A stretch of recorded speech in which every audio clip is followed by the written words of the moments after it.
Minister, this is Fine Gael's first Ard Fheis as a government party for 15 years. People might expect the mood to be buoyant, perhaps even euphoric. Can you describe the mood as we're coming into this weekend? No, I wouldn't say that. It's sober, I think. People recognise that the country's going through a very difficult phase, but they equally have a sense that, we've pulled the country back from the brink, we're making decisions, but, there's no sense that the job is done. But I think people feel, a quiet sense of pride that, the party is getting to grips with things and we're holding the public behind us, and, that's the mood.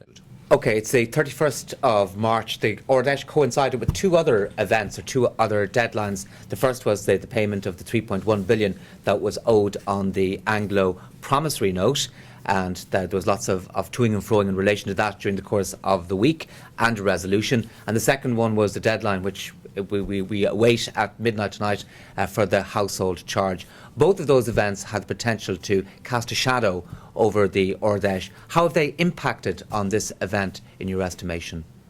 Well, I think, introducing a new tax is never easy, and people know that. And, creating a deadline and, when you don't have, if you like, a well-established tax base off which you can, collect your revenue, that is challenging. But, people always leave it late. I think, by the deadline there'll be a very significant payment achieved, but there will be a lot more to be done, and the local authorities are in a position that they depend on this funding to keep their services going. So they are going to have to, beat the bushes and get people to meet their responsibilities. And clearly, as an economy, we have to move from relying exclusively on taxes on work and moving to using the property base, as every other country in Europe does, to generate some of the cash. It's not only fair, but it's better for job creation, which is the key challenge. But you clearly haven't got 100% compliance with this, and it looks like it's going to take quite a period before you do get 100% compliance.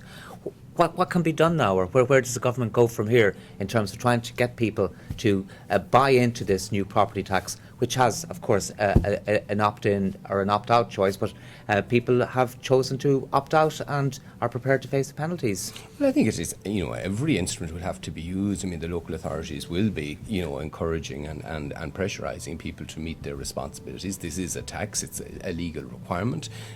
Obviously, there won't be any capacity to walk away from this by not paying. It becomes a lien on your property. So if ever you want to sell, you have this commitment. So, I think we've seen protests in the past on issues like this. But, I think we have to get the message through that, the economy is going through a difficult transition. We have to do certain things that are new and are difficult. And this is one of them. And, we have to win public support for it. But I'm confident we will win public support. OK, your ministerial colleague Alan Shatter told Sinn Féin and other protesters to get a life. Would you have used that particular phrase in terms of describing the protesters and those who were opposed to the tax? Well, I'm not going to get into comment on colourful phrases or otherwise. I mean, the truth is, those who are opposing this, they're not putting any alternative in its place. They're pretending that there is some magic way in which we can fill a deficit of 15 billion and that we don't need to develop alternative tax sources.